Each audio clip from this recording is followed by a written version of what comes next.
Assalamualaikum warahmatullahi wabarakatuh. A'udzu billahi minasyaitonir rajim. Bismillahirrahmanirrahim. Alhamdulillahi rabbil alamin, wassalatu wassalamu ala asyrafil anbiya'i wal mursalin sayyidina Muhammadin wa ala alihi wa sahbihi ajma'in. Subhanaka la ilma lana illa ma 'allamtana innaka antal alimul hakim. Wala hawla wala quwwata illa billahil aliyyil azim.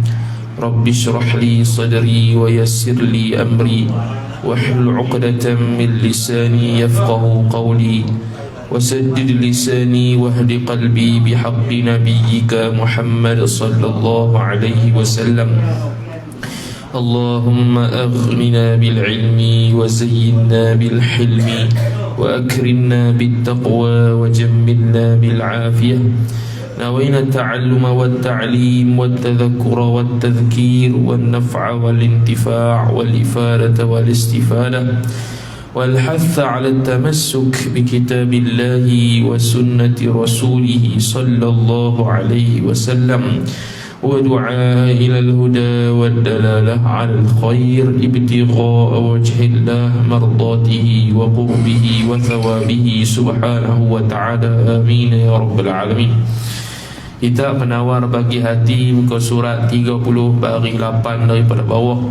Wa qala Syekhul Musannif rahimahullahu ta'ala wa nafa'ana Allah bi'ulumihi wa bi'ulumikum wa bi'ulumi masyayikhina fid darain amin ya rabbal alamin. Kata pengarang Syekh Abdul Qadir bin Abdul Muttalib Al-Mandili Al-Indonesi rahimahullah subhanahu wa ta'ala, kata dia, dan menilik oleh Nabi sallallahu alaihi wasallam ke dalam api neraka pada malam Mi'raj. Maka tiba-tiba di dalamnya beberapa laki-laki yang memakan bangkai. Maka bersabda ia, siapa mereka itu? Jibril hingga akhiri. Sama perbahasan masih lagi dalam bab berkaitan dengan lupa ataupun tamak pada berkata-kata, yang mana apabila seseorang itu berasa di hatinya suka untuk cakap, maka akan membawa kepada dirinya seseorang itu boleh mengumpat. Maka dia sambung perbincangan berkaitan dengan mengumpat, yang mana hukum mengumpat tu ialah haram. Hukum mengumpat tu ialah haram. Apa dia mengumpat? Iaitu apabila seseorang menyebut tentang seseorang yang lain, yang mana perkara yang disebut tentang saudaranya itu perkara yang dibenci. Sama ada pada tubuh dia ke, agama dia ke, keluarga dia ke, harta dia ke, serban dia ke, apa-apa tentang dia. Itu dia panggil sebagai mengumpat. Walaupun dia berada di hadapan kita sekalipun, kita cakap begitu, dia panggil mengumpat. Bahkan kalau kita tak belajar bab mengumpat ni, sehingga kita katakan itu bukan mengumpat, padahal dia mengumpat, dan kita i'tiqad itu benda yang boleh, benda yang harus, boleh jatuh kufur pula. Ni setengah orang awam yang kata, aku tak mengumpat ni, aku cakap benda betul. Adakah dia cakap gitu makna dia kata halal apa yang dia cakap tu? Kalau dia i'tiqad halal apa yang dia cakap tu, maka hukum dia boleh kafir. Sebab apa? Sebab mengumpat tu ijma' ulama, dan dia menafikan itu mengumpat, padahal tu mengumpat. Mengumpat ni cakap benda betul lah, bukan cakap benda bohong. Kalau cakap benda bohong pasal dia tu panggil dusta, tu panggil bohong. Jadi kalau dia kata, aku bukan mengumpat ni, aku cakap benda betul. Kalau dia cakap gitu tu i'tiqad, kata benda yang dicakap pasal Islam, saudara se-Islam, iaitu benda harus, maka boleh itu kufur kerana dia sudah menghalalkan benda yang haram. Nampak macam remeh tapi boleh bawa pada kafir. Wal'iyadzubillah. Ni sekarang dia bahas. Kata dia, dan menilik oleh Nabi SAW. Nilik mana lihat lah. Nabi SAW tengok dengan mata kepala sendiri ke dalam api neraka. Dalam api neraka bila? Pada malam Mi'raj. Ini gambaran yang Allah Subhanahu Wa Taala berikan. Kalau ikutkan sekarang ni, tak ada orang lagi neraka, tak ada orang lagi syurga. Manusia tak masuk neraka, manusia tak masuk syurga lagi sekarang ni. Sekarang ni masih lagi alam barzakh, paling tinggi ataupun paling latest alam barzakh dah. Itu kematian tu. Dia masuk alam barzakh, belum lagi masuk syurga, belum lagi masuk neraka. Tapi dalam alam barzakh itu dizahirkan nikmat-nikmat yang bakal didapat di syurga, dan dizahirkan kesiksaan yang bakal didapat bila dia masuk neraka. Itu lain lah, tu dalam kubur. Tapi dia tak masuk lagi syurga, tak masuk lagi neraka. Jadi pada malam Mi'raj ni sabit dalam cerita Isra' Mi'raj lah. Bila kita bulan Rejab contohnya, 27 Rejab, biasa ada lah forum Isra' Mi'raj. Sebelum Ramadan tu, Rejab, Sya'ban, Ramadan, bulan Rejab tu 27 Rejab, ataupun dalam bulan Rejab tu sendiri akan adanya forum-forum berkaitan dengan Isra' dan Mi'raj. Isra', siapa yang nafi, hukum dia kafir. Kerana tu sabit dalam Quran secara mutawatir. Subhanalladzi asra bi'abdihi layla. Asra tu makna berjalan malam lah, Isra' tu. Kalau siapa yang menafikan Mi'raj, itu fasik, tak kafir lagi. Kerana itu sabit dalam hadis yang sahih berkaitan dengan Nabi SAW Isra'. Nabi SAW Mi'raj ni naik ke langit daripada kota Palestin tu, Baitul Maqdis ataupun disebut Baitul Muqaddas, naik ke langit sampai ke arah tu dipanggil Mi'raj. Daripada Makkah ke Baitul Maqdis atau Baitul Muqaddas tu dia panggil Isra'. Isra' ni dalam bahasa Arab, Asra' ni dengan makna berjalan malam. Ini bahasa Arab ni kaya dengan perkataan. Masya pun bergerak, berjalan juga. Masya pun berjalan juga, Asra' pun berjalan juga. Di jalan ni ada banyak benda yang boleh disebut dalam bahasa Arab, tapi jalan itu lain-lain. Kalau Asra' tu jalan malam. Kalau Asra' tu jalan malam. Kalau ja'a ni datang daripada jauh ke dekat. Tu pun jalan juga, tapi daripada jauh ke dekat dia panggil ja'a. Di bahasa Arab ni luas. Jadi pada malam Mi'raj, Nabi SAW nampak neraka. Allah Ta'ala nampakkan dia. Maka tiba-tiba di dalam neraka itu beberapa lelaki, beberapa laki-laki. Bila dia kata laki-laki sini, ni bukan laki sungguh dah. Ini dia panggil wakil manusia lah. Sama ada laki-laki ke perempuan, sama lah. Bukan kata laki-laki saja. Macam Allah Ta'ala sebut, Ya ayyuhalladzina amanu Ya ayyuhalladzina amanu dukhulu fis silmi kaffah. Wahai orang-orang beriman, hendaklah kalian masuk ke dalam Islam secara sempurna. Allah Ta'ala sebut je lah, Ya ayyuhalladzina amanu. Orang yang mengaji bahasa Arab, amanu tu untuk orang lelaki ya. Bantu orang perempuan tak beriman lah. Kan Ya ayyuhalladzina amanu kutiba alaikumus siyam. Wahai orang-orang beriman, beralah laki-laki, wajib atas kamu puasa. Buat tak wajib puasa? Dia panggil al-ghalabah. Dia panggil istilah ghalabah ni ghalib. Mana sekali masuk dah. Macam dalam bahasa Arab kita doa, Allahumma ighfir lana dhunubana wa liwalidayna. Waliwalidayna. Kalau seorang waliwalidayya. Wali tu banyak, wali tu seorang, waliday ni dua orang. Adakah kita ni ada dua pak? Dia tak kata dua bapa, dia panggil mak bapa, tapi guna istilah walidaini. Kalau ikutkan walidun tu bapa, walidaini tu dua bapa, tapi di sini bukan makna dua bapa, makna ibu bapa. Macam dalam bahasa Arab juga bila sebut syams, bila sebut qamaraini. ataupun syamsaini, qamaraini lah, qamaraini, 2 bulan. Adakah 2 bulan? Bukan 2 bulan. Qamaraini dengan makna apa nama tu? Qamaraini dengan makna bulan dan matahari. Kalau matahari ikut bahasa Arab syamsun, bulan tu qamarun. Bila sebut qamaraini, makna bulan dan matahari. Begitu juga aswadaini. Aswadaini, aswad tu seorang, satu benda hitam. Aswad ni satu benda hitam. Aswadaini, 2 benda hitam. Dia hitam dia ni nak merujuk pada kurma yang hitam. Jadi bila sebut aswad, 1 kurma. Aswadaini, 2 kurma, bukan 2 kurma. Aswadaini dengan makna kurma dan air. Walaupun air itu putih, tapi dia panggil aswadaini. Dia ghalib, dia masuk sekali. Dia panggil satu set. Satu set perkataan bahasa Arab. Ni pun sama lah. Bila sebut dia kata laki-laki, masuk sekali perempuan. Jangan tunggu, perempuan tak apa, ribah gitu. Perempuan tak apa, mumpat. Tak boleh, sama ke? Yang memakan bangkai. Makan bangkai siapa? Makan bangkai yang mentah, bangkai saudaranya sendiri. Sebab Allah Subhanahu Wa Taala sebut dalam Quran dah, wala yaghtab ba'dukum ba'dan ayuhibbu ahadukum an ya'kula lahma akhihi maitan fakarihtumuh. Jangan kamu ribah, ngumpat sebahagian kepada sebahagian lain.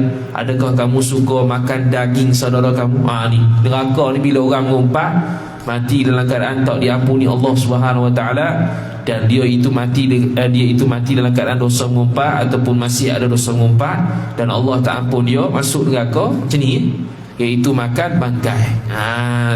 Sebab Allah Taala sebut dalam Quran, jangan kamu ribah kerana kamu suka ke kamu ni makan bangkai saudara kamu sendiri.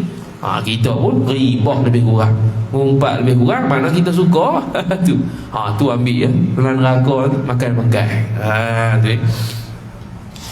Maka bersabda ia Nabi sallallahu alaihi wasallam, siapa mereka itu ya Jibril? Siapa ni yang makan bangkai ni? Jijik tengok. Berkata Jibril alaihi salam, mereka itu barang siapa tu yang mengumpat manusia, yakni yang mengumpat oleh mereka itu akan manusia. Mereka yang passion mengumpat manusia, dia akan makan bangkai di akhirat nanti. Allah itu kalau Allah Taala tak ampun lah. Dia gini kaedah dia, setiap orang mukmin bila mati, kalau mati dalam keadaan lesen dia itu orang beriman, jadi jangan kita hukum dia mati su'ul khatimah, walaupun dia itu mati dalam maksiat sekalipun, jangan lagi. Tu nak su'ul khatimah, husnul khatimah, nisbah kita nak muhasabah kita sendiri ni, tapi nak hukum orang, jangan hukum. Sebab apa?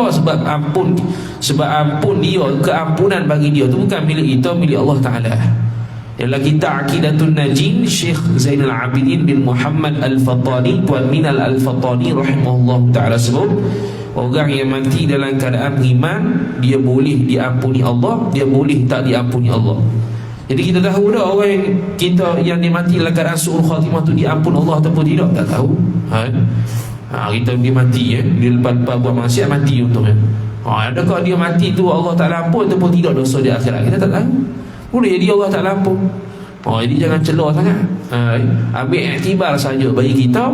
Kita tak mau mati dalam keadaan buat maksiat, sudahlah. Jangan hukum dia lebih kurang. Dia mungkin Allah Ta'ala ampun, boleh jadi. Bahkan kita Aqidatun Najin sebut, bila kita ni ada di sebelah orang mati, kita disunatkan talqin. Bukan talqin kubur tu, talqin tepi dia lah, la ilaha illallah, ataupun talqin dia panggil itu sunat. Kita pun talqin la ilaha illallah. Kalau dia orang mukmin lah, kalau dia orang mukmin, kita cukup saja kita sebut la ilaha illallah. Tak payah asyhadu an la ilaha illallah wa asyhadu anna Muhammadar Rasulullah. Dia pun jawab, hak tu filem. Filem kalau buat gitu nampak sangat dia tak belajar. Dia ucap penuh pula tu, full set asyhadu an la ilaha illallah. Kawan tu hak mati pun senang, relax, asyhadu an la ilaha illallah. Orang mati ni payah nak sebut. Sebab tu la ilaha illallah tak gerak mulut, cuba sebut la ilaha illallah, lidah yang gerak. Mulut tak gerak, sebab mulut tu tak nak gerak dah, tak nak gerak sangat. Jadi mulut lidah dah boleh gerak pun, la ilaha illallah yang nak gerak. Tapi dia sebut lah, boleh sebut. Itu satu-satunya zikir yang tak payah sebut gerak bibir, tapi lidah boleh gerak, boleh sebut dah. Kalau hak lain, zikir lain kena gerak lidah, kena gerak bibir. Subhanallah, kena gitu. Alhamdulillah, kena gitu. Kalau alhamdulillah, tak kena. Okay? Dia tak, mim itu mim itu kena sentuh bibir. Alhamdulillah. Allahu akbar. Bibir itu kena gerak. Kalau la ilaha illallah tak payah. Itu istimewa zikir la ilaha illallah. Kalau malas lagi tak tahu. Aku tak mau buat apa, malas. Malas gerak lidah, bibir lagi malas gitu. Kalau bibir pun malas gerak untuk zikir, lidah kalau lidah pun malas gerak untuk zikir, bibir lagi malas gerak. Kalau kita bibir malas zikir, lidah zikir tak apa. Mana? La ilaha illallah tak apa. Jadi Tuan Mina sebutlah kita Aqidatun Najin, kata dia, kalau kita talqin, tiba-tiba dia mengucap kataan kufur. Tiba-tiba kita kata la ilaha illallah, dia pun kata Allah tak ada. Contoh tu, kataan Allah tak ada, Allah tak ada tu, itu kalau mengaji akidah, kufur lah kataan tu. Allah tiada, kufur lah. Tapi nisbah orang mati itu, bila kita talqin gitu, dia cakap gitu, kita tak boleh suudzon kata dia ni kufur dah, belum. Sebab berkemungkinan waktu dia itu cakap gitu tu, dia kesakitan sampai hilang akal. Dia orang mati ni nak sakit, mana dia relax ya, asyhadu an la ilaha illallah, tak ada. Tiba-tiba dia cakap perkataan kufur, maka kita tak masih hukum di Islam. Dan kita tanggung kata dia itu cakap itu sebab dia ni hilang akal. Itu je. Tak payah tanam lah di tanah perkuburan orang Cina, tak payah lah. Tanah perkuburan Islam juga. Bertahap tu. Itu kalau orang yang dah zahir ucap macam kataan kufur, betul lagi yang biasa-biasa ni. Biasakan kita ni husnudzon banyak ke orang, sangka baik banyak ke orang. Walaupun dia tahap macam mana sekali pun teruk dia punya dosa tu, kita tengok dosa kita lagi teruk. Tu lagi bagus. Kemudian kata musannif rahimahullah subhanahu wa ta'ala, kata dia kata apa? Bersabda ia Jibril. Kata dia, habis. Tadi, mereka itu yang mengumpat manusia, dan ketahui olehmu bahawasanya mengumpat itu haram dengan ijma' ulama. Jadi sebab itu bila seseorang kata halah aku cakap ni, ni bukan mengumpat, padahal tu mengumpat, tapi dia kata bukan mengumpat, aku bukan mengumpat ni, aku cakap benda betul. Dan dia etikot sungguh benda yang dia cakap tu halal, harus boleh jatuh kufur. Betul tu. Ayah tu nampak macam biasa-biasa ya, tasawuf, tapi boleh bawa kafir juga. Bila hukum yang dikaitkan tu ialah ijma' ulama, dan kita menafikan dia, maka dia seolah-olah menafikan ijma' ulama. Maka bila menafikan ijma' ulama, hukum dia kafir. Sebab bila kata ijma' ulama ni, dia panggil al-amrul ma'lum fi din bil darurah, perkara yang dimaklumkan dalam agama secara lantas, secara darurah, tanpa perlu pada dalil, tanpa perlu berfikir yang panjang. Bila kita kata semayang, wajib, tak ada fikir, mayang wajib dah, tak ada. Hatta orang kafir pun tahu mayang tu wajib. Dia pula tahu, kita tak tahu. Puasa tak ada orang mikir puasa ni wajib dah, tak ada. Puasa wajib, puasa Ramadan wajib. Tak ada kita fikir panjang. Puasa Ramadan ni wajib ke dah? Tak ada itu. Habis. Kemudian kata musannif rahimahullah subhanahu wa ta'ala, dia kata melainkan pada 6 tempat diharuskan padanya, pada 6 tempat mengumpat. 6 ni je. Mana selain daripada 6 ni, hukum dia adalah haram. Hukum dia adalah haram. 6 tempat ni saja boleh kita mengumpat. Mana dia? Pertamanya, orang yang mengadu kepada raja, berkata ia orang itu si anu menzalim ia si anu akan aku, dan menyebut ia seorang akan kejahatan orang tersebut. Dia mengadu pada pemimpin lah. Ada orang buat jahat kat dia. Jadi kalau kita pergi kepada qadi, ke pemimpin rakyat, ke Perdana Menteri, ke Agung Sultan ke, kita mengadu kata ada orang buat zalim pada saya. Buat zalim apa? Raja tanya, tak boleh raja, hari ngumpat. Tu kena mengaji lagi. Tu waktu tu boleh lah mengumpat. Apa dia yang dia zalimkan? Dia buat sekian. Jadi itu menyebutkan perkara yang buruk, yang benci kalau dia dengar. Tapi boleh tak? Boleh, tak ada masalah. Sebab kita nak mengadu kezaliman dia terhadap kita. Jangan kata saya tak boleh ngumpat lebih-lebih ni, pula ada habis tak payah mengaku tu, habis tak payah mengadu. Balik rumah biar kena zolim pun tak payah mengaku ke orang. Apa sebab kata mengaku kan dia kata mengumpat. Itu boleh mengumpat. Yang keduanya, orang yang minta tolong pada menghilangkan maksiat, maka harus baginya, bagi orang yang minta tolong tadi, bahawa berkata ia orang yang minta tolong, si anu mengerjakan maksiat, tolong olehmu akan daku pada menghilangkan maksiat, dan menyebut ia seorang akan nama maksiat itu. Dia tengok maksiat, contoh ada orang nak mencuri, dia nampak, kok mana kawan ni Mamat nak mencuri. Dia pun mengadu seorang, dia mengadu pada orang yang ada kuasa, polis ke apa. Ada orang Mamat tu nak mencuri tu. Itu suruh maksiat dia, Mamat tu nak mencuri. Kalau Mamat tu ada depan dia, kalau dia kata dia ni mencuri, sakit hati. Tapi harus sebab apa? Sebab nak menghilangkan kemaksiatan secara zahir. Yang berlaku di hadapan kita, untuk minta tolong supaya dihilangkan maksiat tersebut. Jadi kalau minta tolong pada orang untuk tak jadi kawan tu mencuri, atau nak membantras mencuri, bantras judi ke, minum arak tengah jalan ke, itu boleh lah mengumpat. Tengok Mamat tu minum arak tu, nama Mamat tu dia mencuri tu. Tu dia panggil kemaksiatan yang zahir. Maka boleh kita mengumpat untuk menghapuskan maksiat tersebut daripada dia. Tu yang kedua. Yang ketiganya ialah orang yang minta fatwa. Pergi pejabat mufti, Assalamualaikum, ni ada tanya ni. Apa hukum kalau suami saya tak bagi nafkah sekian-sekian? Umpat tu. Sebab apa? Sebab menyebut kekurangan ataupun keburukan yang ada pada suami.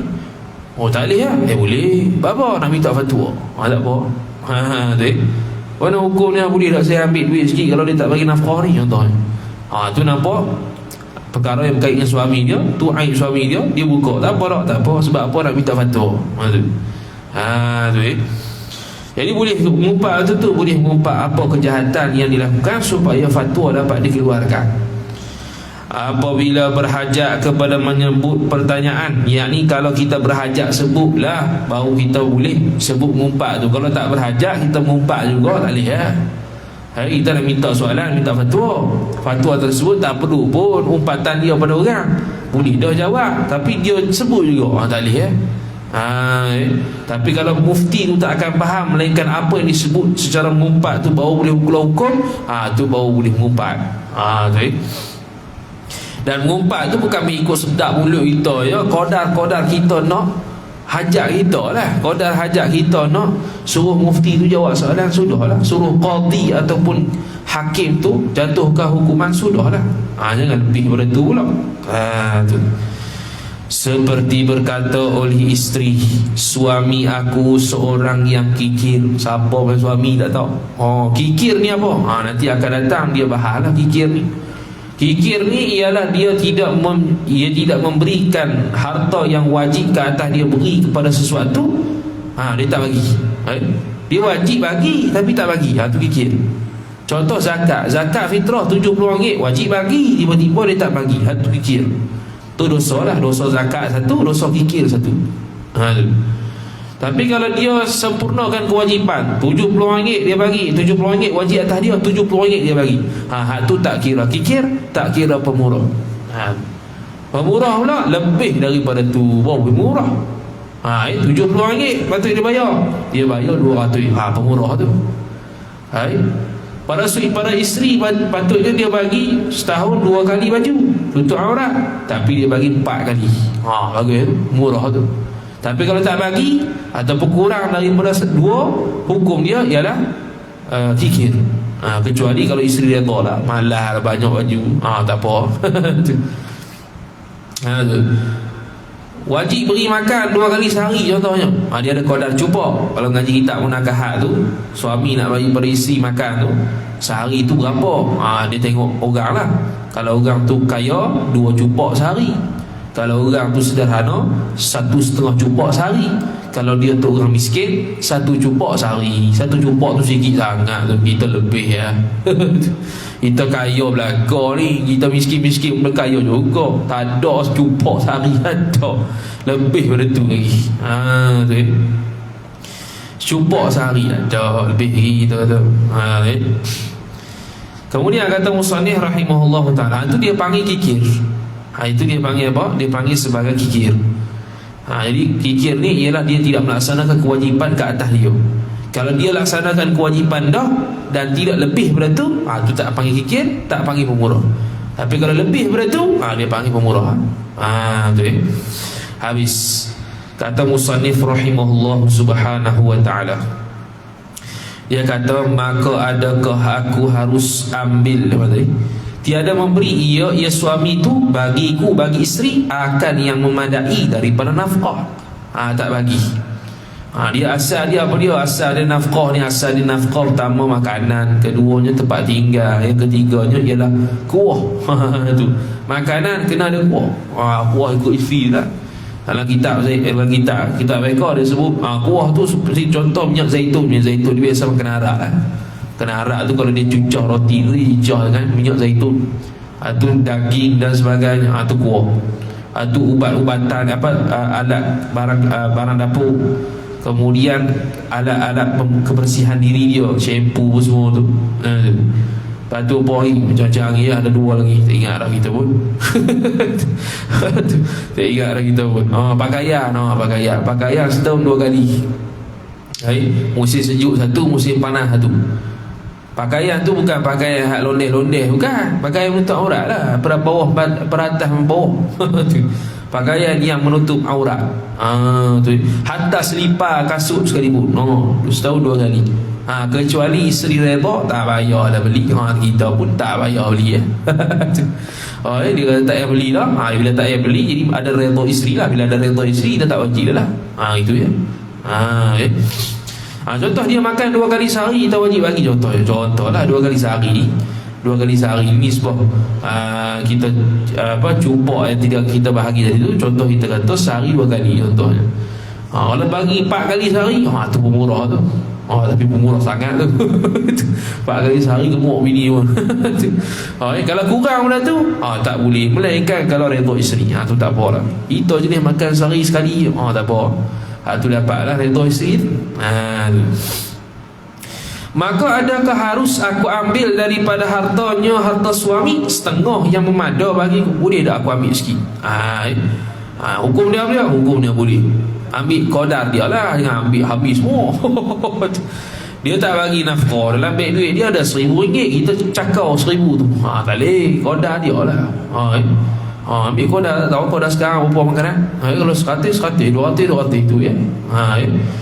Yang ambil kegau RM1,000 tu, ni peluang terakhir. Keempatnya, yang menakutkan akan orang Islam dengan kejahatan orang yang lain. Tujuan mengumpat tu nak tahzir, nak menakut-nakutkan. Jangan kawan dengan dia ni. Dia ni kaki bohong. Dan memang kaki bohong sungguh lah. Supaya apa kita cakap gitu? Supaya dia ni tak berbisnes dengan dia, tak bekerja dengan dia, takut jadi bengkak. Tu kita nak mentahzir orang, memperingati orang. Tak apa. Tapi kalau tak ada apa-apa, kita saja kata dia ni bohong orang. Tak boleh.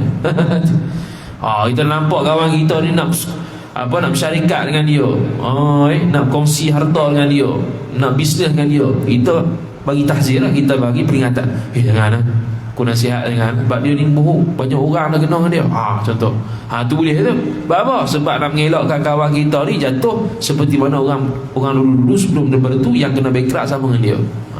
Tu seperti berkata ia seorang perempuan itu jahat kelakuan perempuan tu. Ni biasa orang tengah lah nak kahwin. Tu nak kahwin perempuan pula laki-laki hantar wakil suruh tengok betul dah ni, baik dah ni. Pertamanya tengok anggota satu, lepas tu yang keduanya tengok baik gedok ni. Lepas tu orang pun kata tak baik ni kawan ni, tak semayang puan ni. Nampak ke tudung elok ke bodoh pun tak semayang. Jadi tak semayang, nak kata tak pun tak semayang. Tu itu dia panggil memberi peringatan, tahzir tu, supaya dia tak kahwin dengan dia. Tapi kalau dia kata aku nak kahwin jugalah, tak apalah, benda tu beres belaka, tak apa, sudah. Kalau tak ada dah benda buruk lain yang boleh dikatakan, sudah, jangan kita tambah tokok pula. Oh dia ni kaki mengumpat, padahal dia baik tak ada kaki mengumpat. Dia contoh 5 keburukan pada dia. Kita sebut satu, dia ni tak mayang, dia ni nak juga. Kita sebut nombor 2, dia ni mencuri, dia nak juga. Kita sebut kali 3. Habis tu habis sudah. Tu. Tapi tambah-tambah pula nak bagi tak mau kahwin kawan tu dengan dia. Kau dia nak kahwin dengan dia. Tu cara mentahdir orang, memperingati orang. Boleh kita sebut, tak ada masalah. Maka jangan engkau berkahwin dengan dia, dengan perempuan tu, dan menyebut ia seorang akan nama kejahatan itu, kejahatan perempuan tersebut. Dia pun cakap apa dia ni tak mayang, dia ni berzina ke, dia ni tak reti hak nipah ke. Dia tak reti hak nipah, dia jahil ni fardu ain ni. Pak nipah ni, pak hak nipah ni fardu ain bila jahil. Hukum dia fasik, dosa besar. Itulah dia punya maksiat dia, tak mengaji fardu ain contohnya. Kita pun tak apa, tak mau kahwin dengan dia. Tak apa. Tapi kalau kata tak apa, tu boleh mengaji dengan kita. Tak apa. Alah-alah menyelup kasar, biar sampai pakai dengan, tak apa. Tu dah ada reda. Yang kelima, bahawa ada seseorang masyhur ia seorang dengan nama yang ada padanya pada seorang kecelaan. Seperti Al-A'rash. Arti Al-A'rash yang capek ni, yang jalan sengit tu. Jalan sengit, kaki, kalau kaki patut gitu, kaki gini. Itu dia panggil capek. Bukan capek letih tu. Tu bahasa hidup. Ni capek ni dia punya kaki dia herak sebelah. Tu capek tu. Jalan tak kena mana. Jadi kita dalam kampung ni ada Ahmad ni ada 10 orang. Ahmad hitam, Ahmad kaya, Ahmad miskin, Ahmad bengong. Semua ada. Kita pun kata, Nabi mana ni? Aku nak pergi jumpa Ahmad. Ahmad mana? Ahmad lah. Ahmad mana? Jadi orang tak kenal Ahmad mana, melainkan kita sebut sifat yang kecelaan tu. Ahmad bengong ke lah. Bengong. Okey, tak apa-apa. Tu. Nampak kan? Orang tak faham Ahmad mana. Ahmad kan kampung ni 10 orang. Ahmad salul, Ahmad bengong, Ahmad hitam, Ahmad curi. Macam-macam. Ahmad mana? Ahmad bengong, aku nak berjumpa ni. Tu. Boleh tak ada masalah. Yang keenam, bahawa ada ia seorang menzahirkan akan kejahatan seorang, maka harus disebutkan kejahatan yang dizahirkannya, yang dizahirkan seseorang itu. Lebih kurang macam tadi lah. Seseorang menzahirkan maksiat berzina tepi jalan, tu minum arak tepi jalan, kita pun ngumpat saja supaya apa? Supaya tak berlaku perkara tersebut. Maka boleh, tak ada masalah. Habis. Dan ketahui olehmu bahawasanya ubat yang menegahkan daripada mengumpat itu. Ni nak bagi ubat. Jangan mengumpat. Dah kalau mengumpat, ubat dia apa? Ni ubat dia. Bahawa engkau berfikir pada janji siksa yang datang daripada Nabi sallallahu alaihi wasallam. Ingat dah janji tu. Kita kalau dah sedap mengumpat ni, tak ingat dah janji Allah Ta'ala. Kau ustaz kata, kau tak ingat apa dah sedap dah ke mulut dah. Tu mana ingat apa dah. Kalau kita ingat apa yang kita cakap ni betul-betul manfaat belaka. Kalau kita nak cakap benda dosa, kita ingat larangan Nabi sallallahu alaihi wasallam, kemahan. Tasawuf tu. Jadi setiap ungkapan tu dia jaga-jaga. Sebab apa? Sebab ada yang dilarang, ada yang disuruh, ada yang larang. Kita dah cakap dah bab lidah dulu. Ada yang cakap manfaat, ada yang cakap larang, ada yang cakap maksiat. Yang tak naknya maksiat lah, habis-habis tahid larang. Tu pun tak mau jugalah. Kemudian kata musannif rahimahullahu taala, tu pertama, seperti dipindahkan kebajikan orang yang mengumpat kepada suratan amal orang yang diumpat orang yang mengumpat. Tu. Jadi apa larangan Nabi SAW, apa dia tahzir ataupun janji seksanya, ialah kebaikan kita buat di dunia ni akan pergi kepada orang yang diumpat Allah. Kita umrah ni besar sangat pahala dia. Tiba-tiba kita mengumpat, habis pahala umrah bodoh itu. Kita pergi umrah 7, 8 ribu, 9 ribu. Nak pergi pula payah, nak pergi pula Mekah tu 8 jam, 9 jam naik kapal terbang. Tiba-tiba kita balik ngumpat orang. Sia-sia amalan kita tu. Soh-soh dah, pahala habis. Ni ngumpat ni pahala habis. Biarlah orang lain mengumpat, kita ni tak ada sifat mengumpat, tak apalah, biar orang nak kata apa pun, kita jangan mengumpat orang. Tu umdah dia punya pegangan dia. Orang mengumpat kita, alhamdulillah dia bagi pahala kita, sudah. Nak buat apa kita sikit hati? Dia mengumpat kita, bagus ya. Apa dia bagi pahala kita, bagus ya. Sampai dia minta maaf, baru tak ada, baru tidak bagi pahala dia ke kita. Selagi tak minta maaf, selagi tak minta maaf, selagi tu dia bagi pahala. Oh bagus ya, tak ada apa kita. Jangan dia mengumpat kita mengumpat dia. Dia mengumpat kita mengumpat dia. Pas sudah tak selesai. Kita ada tasawuf ni, kita yang mengaji tasawuf ni, nak amal tasawuf ni, kita penyelesai dia. Dia mengumpat kita, habis kita stop, tak ada apa. Alhamdulillah dia mengumpat. Dia hina, alhamdulillah. Alhamdulillah saja daripada kita. Dia pun sakit hati sebab kita alhamdulillah. Ni hati busuk orang itu. Dia mengumpat kita, kononnya nak harap balasan lah.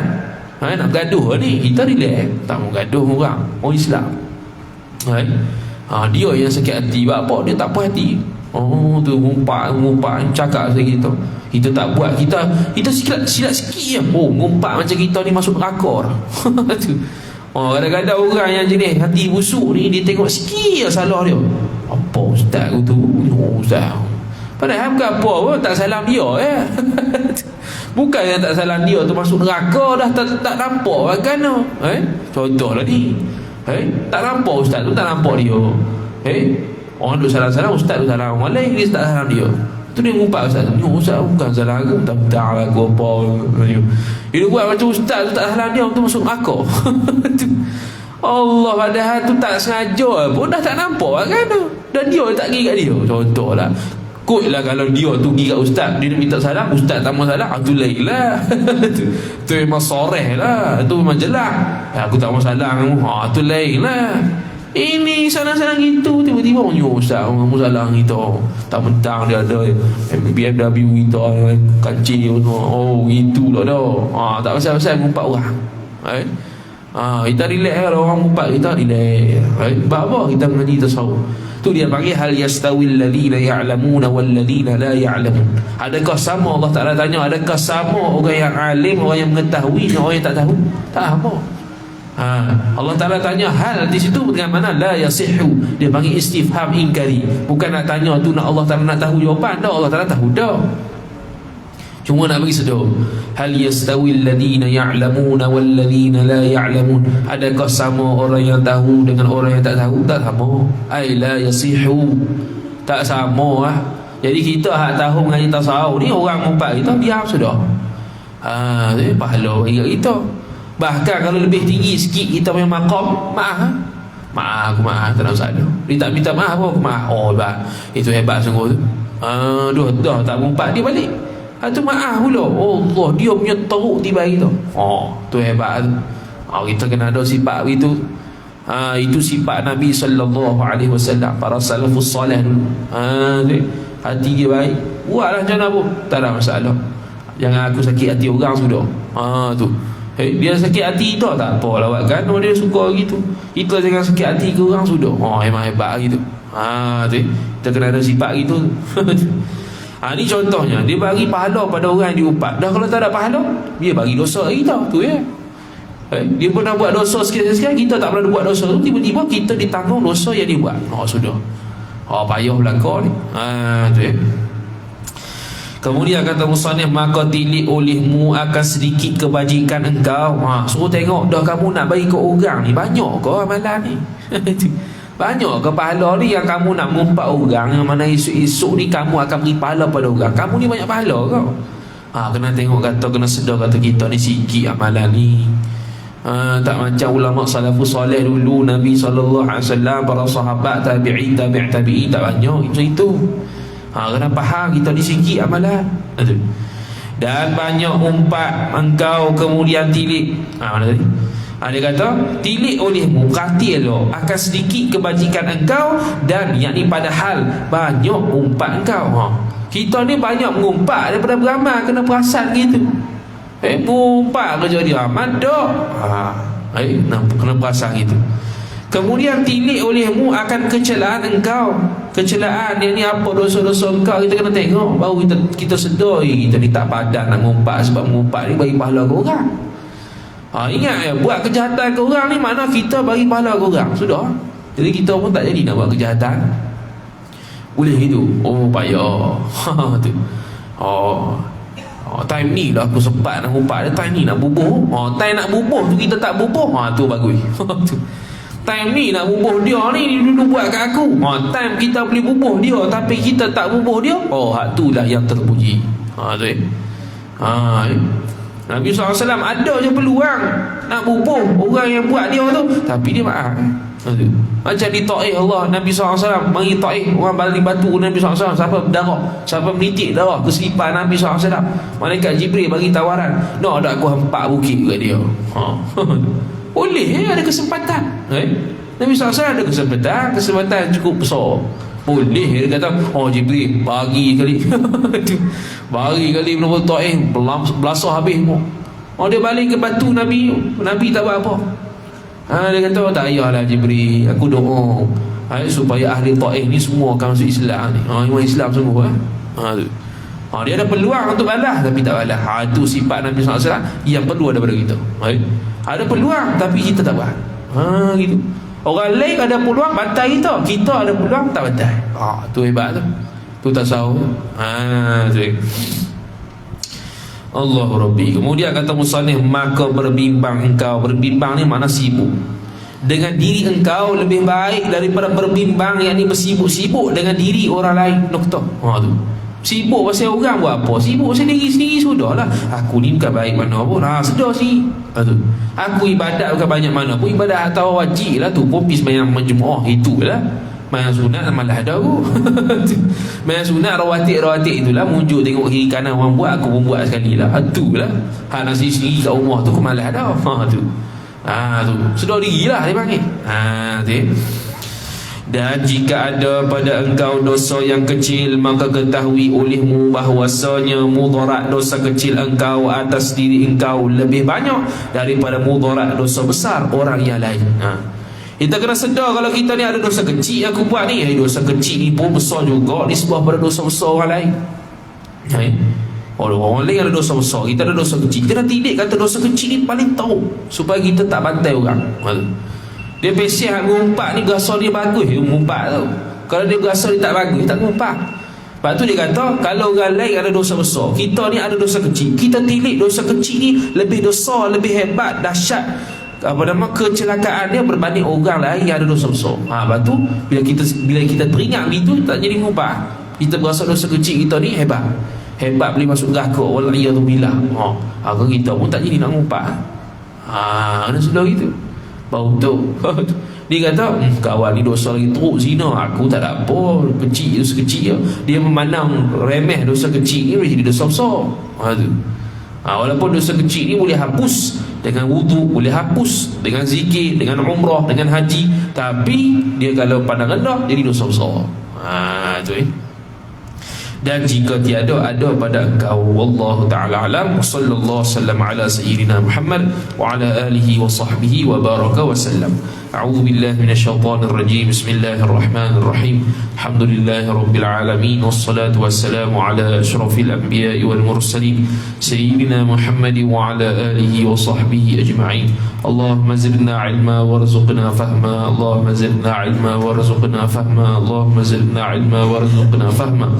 وصلى الله وسلم على سيدنا محمد وعلى آله وصحبه وبارك وسلم والحمد لله رب العالمين والسلام عليكم ورحمة الله وبركاته.